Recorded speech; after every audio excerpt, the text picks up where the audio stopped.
मी राज ठाकरे यांनी उपस्थित केलेल्या सवालासंदर्भात पांढरे पट्टे हे आले कुठून असा सवाल राज ठाकरे यांनी उपस्थित केलाय।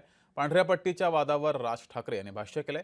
पांढरे पट्टे मारून अस्तित्व दाखवतायत का असा सवालही राज ठाकरे यांनी उपस्थित केलाय। अनेक मुली यांचे रस्त्यावरती फिरत असतात,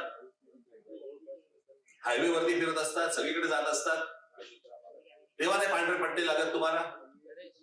सोसायट्यांमध्ये सांगताय, अस्तित्व दाखवताय। तुम्ही धर्माचं काम करा, तुम्ही त्या समाजाबद्दल, त्या जैन समाजाबद्दल जे काही धर्माचं काम करत असाल करा, करण्याबद्दल काहीच प्रश्न नाही।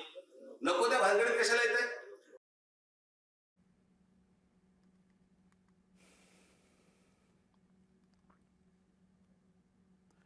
तर पांढरे पट्टे मारून अस्तित्व दाखवताय काय असा सवाल राज ठाकरे यांनी उपस्थित केलाय। पांढरे पट्टे आले कुठून असा सवालही राज ठाकरे यांनी उपस्थित केलाय। जैन धर्मियांच्या या पांढऱ्या पट्टीवर त्यांनी हे सवाल उपस्थित केलेत।